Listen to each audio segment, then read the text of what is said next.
Next lecture series जो हमारी NEET crash course की है उसमें अब हम वेक्टर बताने वाले हैं, वेक्टर के प्रॉब्लम बताने वाले। इससे जस्ट पहले हमने थोड़ा वेक्टर के में स्पेसिफिकली क्रॉस प्रोडक्ट का जिक्र किया था कि क्रॉस प्रोडक्ट कैसे करते हैं, और एक क्वेश्चन भी दिखाया था।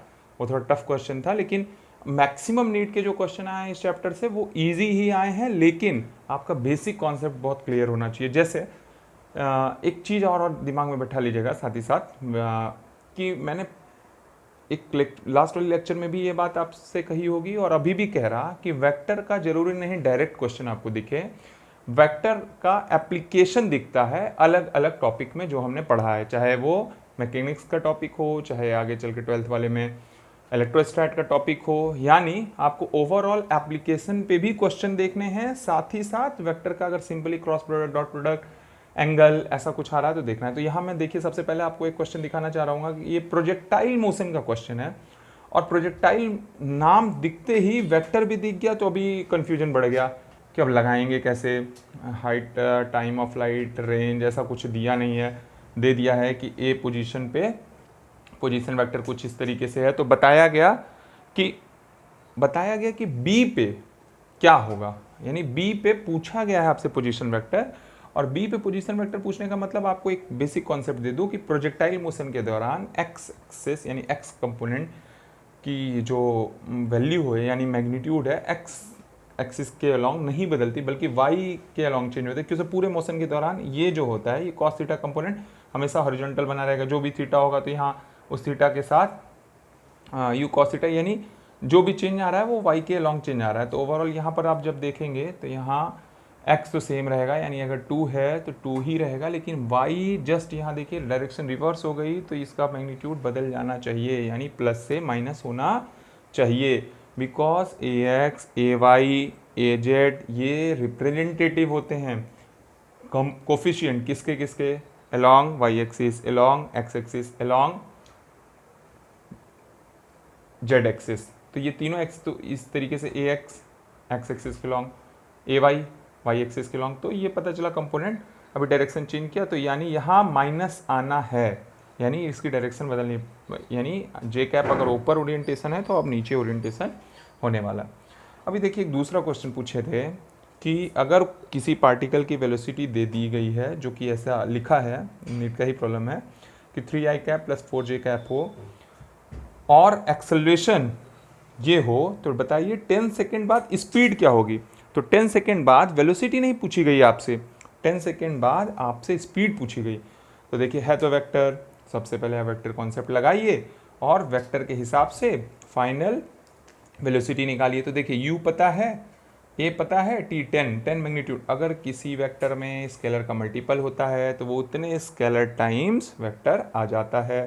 तो यहाँ पर आप मल्टीप्लाई करके ए टी यू दोनों लिख लेंगे तो पता चला यहाँ पर जैसे 3 है, यहाँ 10 मल्टीप्लाई हो गया तो ये हो गया 3i cap plus 4j cap initial velocity, plus अब ये 10 मल्टीप्लाई कर दीजिए क्योंकि a इंटू टी है तो ये हो गया 4i cap plus 3j cap.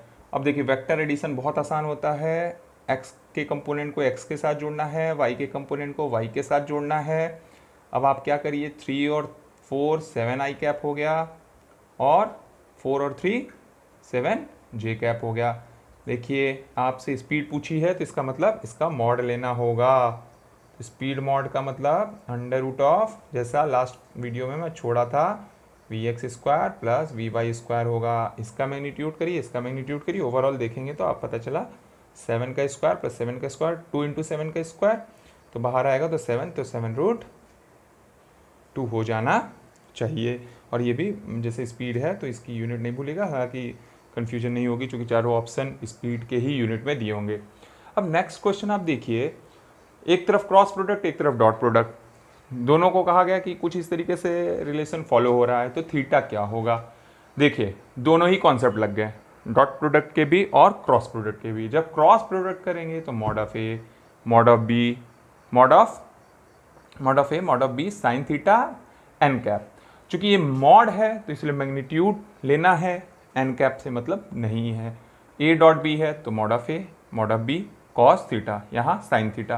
तो देखिए बहुत बहुत बारीकी से अगर आप देखेंगे तो इन क्वेश्चनों में कुछ खास होता नहीं। जैसे यहाँ साइन थीटा लिखना है, एंगल होगा, क्योंकि दोनों वेक्टर ही हैं, एक जगह डॉट प्रोडक्ट लगाना है, एक जगह क्रॉस प्रोडक्ट लगाना है। यहाँ भी वही है, बस यहाँ कॉस थीटा लिखना है और थीटा पूछा गया है, तो ऑब्वियस है मैग्नीट्यूड सेम होंगे। तो यहाँ टेन थीटा हो गया और टेन थीटा यहाँ पर √3 है ऑलरेडी। तो देखिए टेन थीटा इक्वल टू √3, तो √3 किसकी वैल्यू 60 डिग्री की है, तो पता चला थीटा 60 डिग्री आ गया। कितना आसान क्वेश्चन है, बस कॉन्सेप्ट थोड़ा सा पता होना चाहिए। क्रॉस प्रोडक्ट में साइन आएगा, डॉट प्रोडक्ट में कॉस आएगा, यहाँ डायरेक्शन आता आपको क्रिस्टल क्लियर होना चाहिए। मैग्नीट्यूड पूछा है, डायरेक्शन की बात नहीं करेंगे, अननेसेसरली परेशान नहीं होंगे। नेक्स्ट क्वेश्चन देखिए, दूसरे ईयर में ये आए हुए क्वेश्चन है, लेकिन आपको लगेगा ये एकदम सेम ही क्वेश्चन है। अब यहाँ ट्विस्ट क्या है, यहाँ पर ट्विस्ट ये है कि यहाँ पर mod of a plus b पूछ दिया। अब mod of a plus b पूछने का मतलब क्या है, देखिए a प्लस बी का मॉड, इसका मतलब a प्लस बी निकालने। तो देखिए a प्लस, अगर कोई a वेक्टर हो b वेक्टर हो, कुछ ये रिजल्टेंट जैसा दिख रहा है ना आपको। तो जैसे अगर रिजल्टेंट मान लो r वेक्टर है, और r वेक्टर को हम क्या लिख सकते हैं, mod of a plus b का। तो देखिए मॉड कैसे लिखा जाता है, √a²। चूंकि स्क्वायर कर रहे हैं तो वेक्टर का स्क्वायर मतलब स्केलर टाइप से ट्रीट होता है, तो हम ऑब्वियस लिख सकते हैं प्लस 2ab cos थीटा। देखिए अभी थीटा यहाँ निकाल लिए हैं, 60 डिग्री है, तो यहाँ 60 डिग्री रखेंगे तो ये cos 60 डिग्री वैल्यू 1/2 आती है। तो 1/2, 2 कट गया, तो a² plus b² plus a.b। तो ये एक्चुअली क्या है, अंडर रूट है, तो इस पूरे की पावर 1/2। तो आप पता चला ऑप्शन में ऐसा दिया हुआ था। हाँ, नेक्स्ट क्वेश्चन पे अगर आप आए तो ओमेगा दिया हुआ है, यानी एंगुलर वेलोसिटी दी हुई है, पोजीशन वेक्टर दिया हुआ है, तो लीनियर वेलोसिटी क्या होगी। तो आपको बताऊं, जैसे एक टॉर्क एग्जांपल बताया था, वैसे ही उस समय भी बताया था कि लीनियर वेलोसिटी एंगुलर वेलोसिटी में एक रिलेशन है, वो क्रॉस प्रोडक्ट के टर्म में लिखा जा रहा है। तो ओमेगा पता है, आर पता है। अब जैसा मैंने पिछले वीडियो में थोड़ा डिटेल में डिस्कस किया, इसको आई का component ax, ay, az, bx, by, bz की तरह ट्रीट करें, तो i j के क्या कॉलम लिखें, इनके कोफिशिएंट लिख दें, इनके कोफिशिएंट लिख दें। i के टर्म में i वाली कॉलम और रो को छिपाना है, क्रॉस कर देना है। उसी तरह -j के साथ j वाली कॉलम और रो को छिपाना है, इनका क्रॉस करना है, इनका क्रॉस। सिमिलरली के इस तरीके से आपको वेलोसिटी यानी v वेक्टर पता चल जाएगा। नेक्स्ट क्वेश्चन देखिए, थोड़ा सा टफ। जब कभी साइन कॉस आता है और वो भी वेक्टर में, तो पहला डर तो बायो के बच्चों के लिए नीट का है। दूसरा डर बायो के बच्चों के लिए क्या है, neat in the sense pressure का क्रिएट होना। और दूसरा जो प्रॉब्लम आ रही है बच्चों को, वो ये कि एक तो ट्रिग्नोमेट्री लेगी, ऊपर से वेक्टर लिखा गया, अब पूछ रहे हैं वेलोसिटी बताइए। तो देखिए 2-3 बार अगर इस टाइप के क्वेश्चन को करेंगे, जैसा है पिछले वाले क्वेश्चन में भी था, साइन का आर्ग्यूमेंट 2πt ऐसा करके, यहाँ भी कॉस का आर्ग्यूमेंट ω t, साइन का आर्ग्यूमेंट ω t। आपको इसका डिफ्रेंशिएशन करना होगा अगर वेलोसिटी पूछी गई। सिंपल सी बात है, अगर x रहता तो वेलोसिटी निकालने के लिए dx/dt करते हैं। तो वेक्टर रूल में भी यही है, अगर ये x वेक्टर है तो velocity vector dx vector dt आएगा। अब कॉस का साइन होगा, ω_t का ओमेगा बचा होगा, a sin ω_t का cos ω_t होगा, ω_t का ओमेगा बचा रहेगा। इस तरीके से वेलोसिटी मिल जाएगी।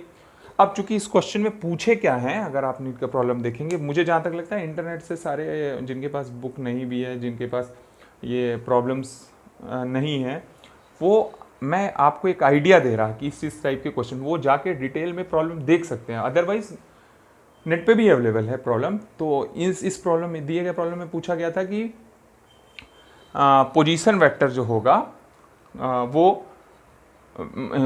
वेलोसिटी वेक्टर और पोजीशन वेक्टर का एक तरीके से रिलेशन की क्या परपेंडिकुलर होंगे, अलोंग होंगे। तो उस क्वेश्चन में अगर बेसिक 10th का कॉन्सेप्ट जाने, जहाँ स्लोप इंटरसेप्ट वगैरह वगैरह पढ़ते थे, तो अगर किसी दो लाइन के स्लोप का प्रोडक्ट -1 दे, इसका मतलब वो दो वेक्टर परपेंडिकुलर होते हैं।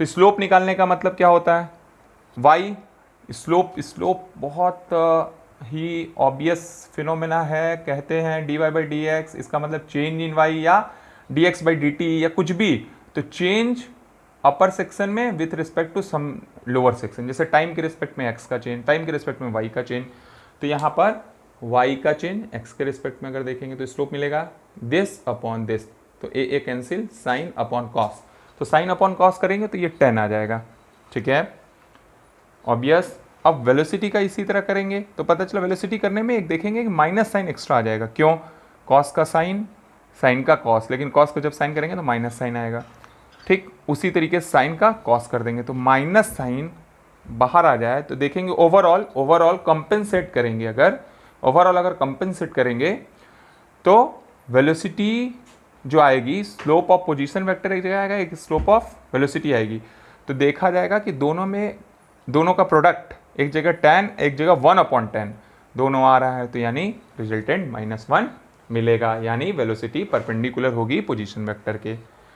अब कुछ और क्वेश्चन जो देखें, ये थोड़े टफ क्वेश्चन माने जाएंगे, जैसे ये आसान माना जाएगा, ये थोड़ा टफ इसलिए क्योंकि कि दो कॉन्सेप्ट्स को रिलेट करके एक क्वेश्चन बनाया गया। जैसे यहाँ पर पोजीशन वेक्टर दी गई, वेलोसिटी निकालना मतलब ट्रिग्नोमेट्रिक फंक्शन इंट्रोड्यूस कर दिया गया, तो ट्रिग्नोमेट्रिक फंक्शन अगर हमारे लिए कॉमन सा है तो कोई दिक्कत नहीं है, ऑब्वियस है, डिफ्रेंशिएट करिए, वेलोसिटी मिल जाएगा, दोनों को कंपेयर कर लीजिए, अगर दोनों के रिलेशन दिख रहे हैं कि दोनों के स्लोप का प्रोडक्ट -1 है तो मतलब परपेंडिकुलर है, अदरवाइज स्लोप सेम है तो मतलब पैरेलल है।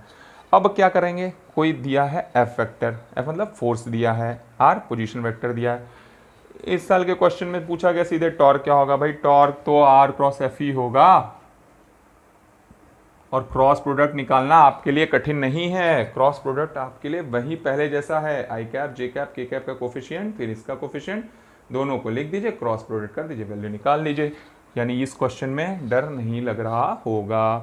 सिमिलरली ए दे दिया, बी दे दिया, पूछा इन दोनों के बीच का एंगल, अगर कोई दो वेक्टर देके एंगल पूछे बिना कुछ सोचे डॉट प्रोडक्ट ही लगाना है, ऐसा समझ जाइए, डॉट प्रोडक्ट लगाइए आंसर पाइए, यानी mod of a mod of b cos theta, तो ए की वैल्यू बी की वैल्यू पता है, दोनों का डॉट प्रोडक्ट लगाइए, तो डॉट प्रोडक्ट लगाना आपको बता दूं, सीधे सीधे आप ए डॉट बी यानी आई डॉट आई 1 आएगा, आई क्रॉस आई करेंगे तो 0 आएगा, चूंकि क्रॉस है दोनों अलॉन्ग है, साइन आ रहा है तो साइन 0 डिग्री की वैल्यू 0 होती है, लेकिन डॉट प्रोडक्ट में कॉस आता है, कॉस 0 डिग्री की वैल्यू 1 होती है, तो डॉट करेंगे तो आई डॉट आई का कोफिशिएंट बचा रहेगा, लेकिन आई डॉट जे 0 हो जाएगा, क्यों, आई और जे के बीच में 90 डिग्री, तो 90 डिग्री मतलब कॉस की वजह से वो टर्म खत्म हो जाएगा, तो सीधे सीधे यही टर्म बचे रहेंगे, तो आई डॉट आई मतलब ये इनके कोफिशिएंट मल्टीप्लाई करिए, 3 3 9 4 4 16 5 5 25, यहाँ माइनस है, ये दोनों जोड़ के 25, ये -25 0 हो जाएंगे,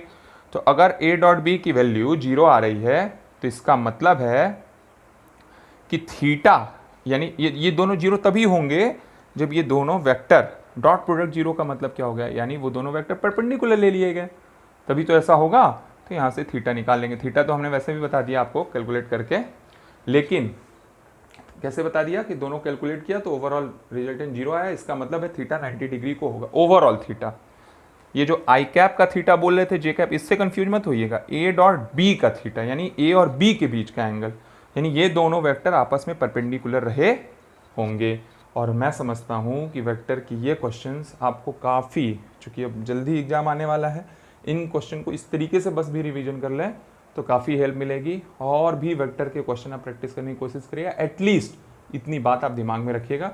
थैंक यू, और I would be happy to share in next video motion in 1D, और साथ ही साथ प्रोजेक्टाइल भी करना है, हाँ 2D के लिए, हालांकि ये 2D का पार्ट है लेकिन वेक्टर एक स्पेशल कंटेंट अपना रखता है खुद में, तो इसीलिए मैंने इसको separately just unit and dimension के बाद पढ़ा दिया। ये मोशन इन 1D 2D जब जाएंगे तो वहाँ पर graphical question motion in 1D में करेंगे, और 2D में बेसिकली प्रोजेक्टाइल क्वेश्चन टच करना चाहेंगे, तो होप करते हैं कि जल्दी अपलोड कर देंगे।